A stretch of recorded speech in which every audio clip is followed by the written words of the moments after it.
शाहरुख खान की बेटी सुहाना खान फिल्मों में एंट्री के लिए तैयार। बॉलीवुड स्टार शाहरुख खान की बेटी सुहाना खान फिल्मों में एंट्री के लिए तैयार।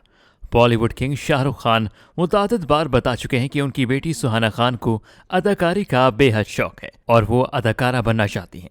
सुहाना का ये शौक बहुत जल्द पूरा भी होने वाला है, क्योंकि मारूफ हिदायतकार जोया अख्तर अपने नए प्रोजेक्ट में सुहाना को बॉलीवुड में लॉन्च करने जा रही हैं। भारतीय मीडिया के मुताबिक हिदायतकार जोया अख्तर इन दिनों अपनी नई आने वाली आलमी शोहरत याफ्ता मज़ाहिया नॉवल आर्ची से माखूज फिल्म पर काम कर रही हैं। नॉवल की कहानी एक नौउम्र लड़कियों के गिर्द घूमती है, जिसमें जोया अख्तर सुहाना को मरकजी किरदार की हैसियत में कास्ट करना चाहती हैं। सुहाना खान इससे कबल शॉर्ट फिल्म्स में जलवागर हो चुकी हैं, तहम जोया अख्तर की फिल्म भी इब्तदाई मराहिल में है, जबकि शाहरुख खान ने अभी स्क्रिप्ट के लिए हाँ करनी है।